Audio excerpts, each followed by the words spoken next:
கர்த்தர் நல்லவர். Friends, today is Friday and I believe today is the Financial Freedom Friday.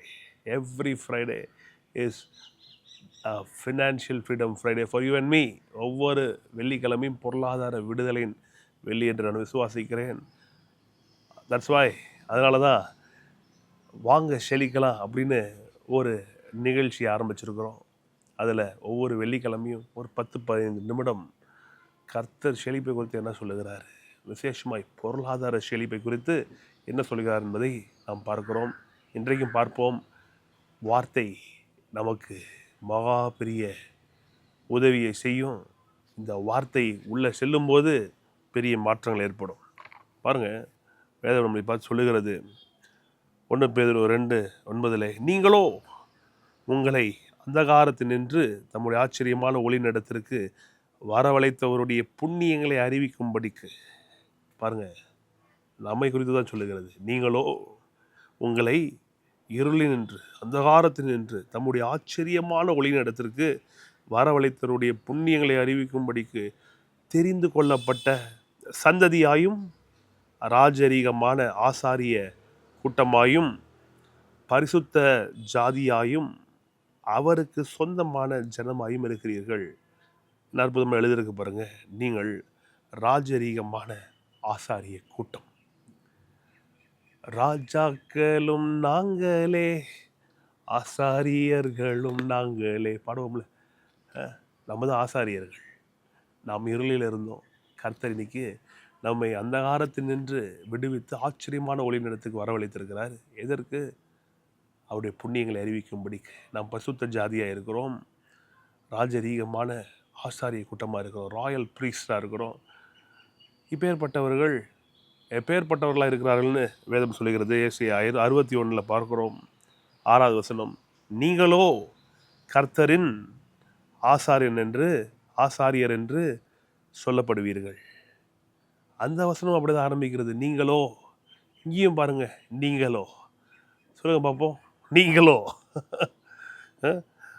பேதுரு தான் சொல்கிறார், அழகாக சொல்கிறார். நீங்களோ உங்களை அந்தகாரத்தினின்று விடுவித்து. இங்கே ஏசாயா சொல்கிறாரு பாருங்க, நீங்களோ கர்த்தரின் ஆசாரியன் என்று சொல்லப்படுவீர்கள். எத்தனை பேர் நன்றி சொல்கிறீங்க ஆண்டவருக்கு?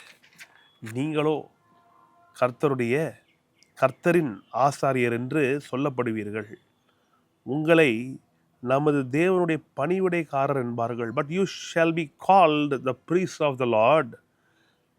பாருங்க, they shall speak of you as the ministers of our Lord. அற்புதமாக இருக்குது பாருங்க. அடுத்தது தான் வருது பரவசம் ஊட்டுகிற விஷயம்.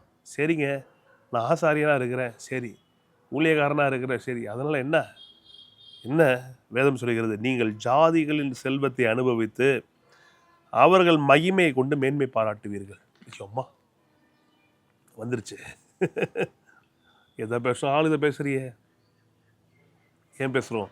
வேதம் சொல்லுகிறது. இதை தவிர வேறு எதுவும் பேச தெரியாதா? நான் உன்னை கேட்குறேன், ஏன் வேதம் இதை தவிர வேறு எதுவும் பேசாதா? நீ ஆசாரியன்னு சொல்லப்படுவ, நீ பரிசுத்தமாக இருப்ப, சாட்சியாக இருப்பேன்னு சொல்லலாம்ல. எதுக்கு சொல்லுது? நீ ஜாதிகளின் செல்வத்தை அனுபவித்து அவர்கள் மகிமையை கொண்டு மேன்மை பாராட்டுவீர்கள்.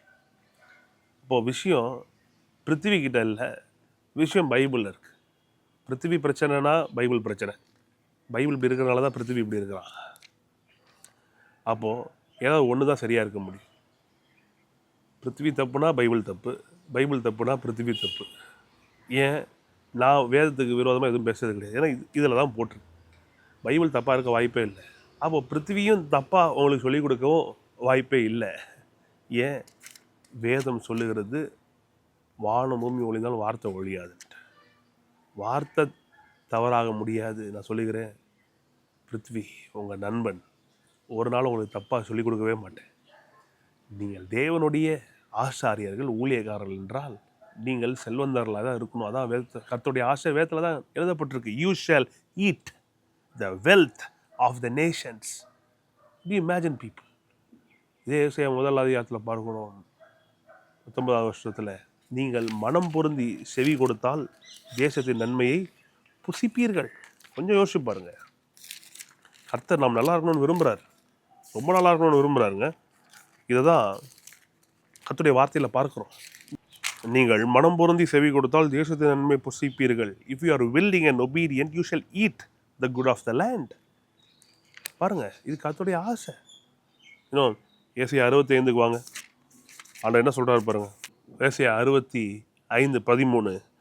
ஆதலால் கர்த்தராகிய ஆண்டவர் சொல்லுகிறார், இதோ என் ஊழியக்காரர் புசிப்பார்கள், என் ஊழியக்காரர் குடிப்பார்கள். கொஞ்சம் யோசிச்சு பாருங்க, எவ்வளோ அழகாக எழுதப்பட்டிருக்கு பாருங்க. இது கர்த்தருடைய மகா வல்லமையான வார்த்தையை நான் விசுவாசிக்கிறேன்.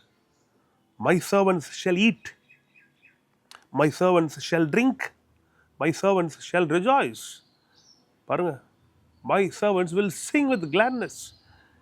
என் ஊழியக்காரர் புசிப்பார்கள், என் ஊழியக்காரர் குடிப்பார்கள். நீங்களோ பசியாக இருப்பீர்கள், நீங்களோ தாகமாக இருப்பீர்கள். இப்போது கர்த்தருடைய ஆசை தன்னுடைய ஜனம் நல்லா இருக்கணும்.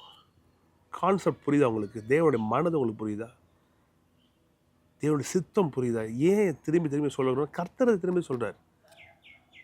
ஏசாயா 1 சொல்கிறாரு, 19:19 மனம் பொருந்தி செவி கொடுத்தால் தேசத்தின் நன்மை புசிப்பேன். 65:13 பார்க்குறோம், 13:14 என் ஊழியக்காரர் புசிப்பார்கள். இங்கே பார்க்குறோம் ஏசாயா 66:6 நீங்கள் ஜாதிகளின் செல்வத்தை அனுபவித்து you will eat the wealth of the nations. சும்மா சாதாரணமாக இருக்கிறவர்கள் கிடையாது நம்ம, கடவுளுடைய மக்கள். இந்த வைராக்கியமும் வெறியும் ஒவ்வொரு விசுவாசியோட இரத்தத்திலையும் ஓடணும், ஒவ்வொருடைய மனதிலையும் ஆட்கொள்ளணும். இன்றைக்கு இருக்கிற சூழ்நிலைகள் மாறும், நான் சந்தித்த தோல்விகள் மறைந்து போகும். நான் பேதுரு சொல்லுகிறபடி, நான் ராஜரீக ஆசாரிய கூட்டத்தை சேர்ந்தவன், நான் ஒரு ஆசாரிய, நான் ஜாதிகளின் செல்வத்தை அனுபவிப்பேன், அவர்கள் மகிமையை கொண்டு மேன்மை பாராட்டுவேன். And in their glory I shall boast. அப்போது என்ன, எப்படி இதெல்லாம் நடக்க போகிறது? முதலாவது நீங்கள் விசுவாசிங்க, நீங்கள் ஒரு ஆசாரிய, நீங்கள் ஒரு ராஜா. உலக மக்கள் உங்களை சேவிக்கணும், நீங்கள் கர்த்தரை சேவிக்கணும். செல்வம், பணம், பொருள் இதெல்லாம் கர்த்தர் உங்கள் காலு கீழே வைத்திருக்கிறார். மனதை டியூன் பண்ணணும். மனது டியூன் ஆகாமல் வெளியே மாற்றங்கள் ஏற்படாது. ஃபஸ்ட்டு நீங்கள் யாருன்னு தெரிஞ்சுக்கணும். நீங்கள் கடவுளுடைய பிள்ளை, நீங்கள் ஆசாரிய. ஆசாரியர்கள் எப்படி இருப்பார்கள் வேதம் சொல்லுகிறது? அவர்கள் புசித்திருப்பார்கள். எதை புசிப்போம்? பழைய சோறியா, மீதம் போனதையா, மிச்சமானதையா, எல்லாரும் தின்னுட்டு தூக்கி போட்ட வேஸ்ட்டையா? இல்லைங்க, தேசத்தின் செழிப்பை, the best of the land. மனம் பொருத்தி செவி கொடுத்தால் தேசத்தின் நன்மையை புசிப்போம். அது மட்டுமா? வெறும் ஒரு தேசத்தின் நன்மையா? இல்லை, you shall eat the wealth of the nations. உலகத்துடைய செல்வத்தையே புசிப்போம். கொஞ்சம் இதெல்லாம் யோசிச்சு பாருங்க. கர்த்தருடைய ஆசை இதெல்லாம். அவருடைய வேலைக்காரர் இப்படி இருக்கும், இப்படி தான் இருக்கணும். அவருடைய ஆசாரிகள் இப்படி தான் இருக்கணும். கர்த்தர் இதை தீர்மானித்திருக்கிறார். ஆகவே செழிக்கலாம் வாங்க. மீண்டும் சொல்லுகிறேன், செழிக்கலாம், கண்டிப்பாக செழிக்கலாம், செழிக்கணும். இதை போன வாரம் ஆரம்பித்தோம், செழிக்கலாம் வாங்கன்னு. ஒருத்தர் கமெண்ட் போட்டிருக்காரு, சாரி பாஸ் நேரம் இல்லை அப்படின்ட்டு. செழிக்கலாம் வாங்க நான் கூப்பிட்றேன், நேரம் இல்லைன்னு போடுறாரு. அது சகோதரனுக்காக நான் ஜெபிக்கிறேன். நேரம் இல்லைன்னு இதுக்கு சொல்லவே முடியாது. நேரத்தை நம்ம இதில் நிறைய செலவு பண்ணணும், வார்த்தையை மெடிடேட் பண்ணணும், தியானிக்கணும். கர்த்தர் உங்களை ஆசாரியராக வைத்திருக்காருன்னா அந்த பொறுப்புக்கு ஏற்றவர்களாக நடக்கணும். அதே போல் கர்த்தரும் அந்த பொறுப்புக்கு ஏற்ற சம்பளத்தையும் வெகுமதிகளையும் அந்த அழைப்புக்கு ஏற்ற கிருபைகளையும் கொடுக்க வல்லவராக இருக்கிறார். ஒரு கலெக்டர்னால் அந்த கலெக்டருக்கான சம்பளம், அந்த கலெக்டருக்கான அதிகாரம், அந்த கலெக்டருக்கான எல்லாம் எப்படி கொடுக்கப்படுதோ, 60 வயசில் ரிட்டையர் ஆகிற கலெக்டருக்கே இவ்வளோ, ஒரு பெரிய ஐஏஎஸ் அதிகாரிக்கே இவ்வளோ அப்படின்னா கொஞ்சம் யோசிச்சு பாருங்கள். நித்தியத்திற்கும் ராஜாக்களாக ஆசாரியர்களாக இருக்க போகிறோம். நமக்கு ரிட்டையர்மெண்ட்டே கிடையாது.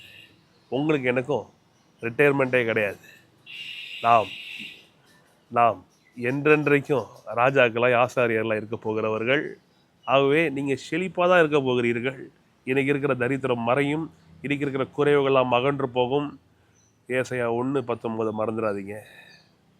ஏசாயா 61:6 மறந்துடாதீங்க. ஏசாயா 65:13-14 மறந்துடாதீங்க. இதெல்லாம் உங்கள் மனதில் வைங்க, நீங்கள் ரொம்ப நல்லா இருப்பீங்க. திரும்பியும் வாசிக்கிறேன். கர்த்தர் நமக்கு சொன்ன இந்த வார்த்தை உண்மையானது. 1 பேதுரு 2:9 மறந்துடாதீங்க. நீங்களோ உங்களை அந்தகாரத்தில் நின்று தம்முடைய ஆச்சரியமான ஒளி நடத்திற்கு வரவழைத்தவருடைய புண்ணியங்களை, பெருமைகளை, மகா பெரிய காரியங்களை, எக்ஸலன்ஸ், அவருடைய உயர்ந்த காரியங்களை பேசுவதற்கு நீங்கள் அழைக்கப்பட்டவர்கள். நீங்கள் ராஜரீக ஆசாரிய கூட்டமாக இருக்கிறீர்கள், பரிசுத்த ஜாதியாக இருக்கிறீர்கள். அவருக்கு சொந்தமான ஜனம், அவருக்கு சொந்தமான ஜனம். முதலமைச்சருடைய பையன் துணை முதலமைச்சர்னா நான் கேட்குறேன், ராஜாதி ராஜாவுடைய பிள்ளைகள் நீங்கள் நானும் யாரு? பிச்சைக்காரர்களா? உலகத்திலேயே தலை சிறந்தவர்கள். தொடர்ந்து ஒவ்வொரு வெள்ளிக்கிழமையும் வாங்க செழிக்கலாம் நிகழ்ச்சியில் உங்களை சந்திக்கிறேன். மறந்துடாதீங்க, நீங்கள் செழிப்பீர்கள். ஈசாக்கை போல ஐஸ்வர்யவனாகி, பணக்காரனாகி, வர விருத்தி அடைந்து மகா பெரியவர்களாவீர்கள். Love you people. God bless you. செழிப்பீர்கள் இயேசுவின் நாமத்தினாலே.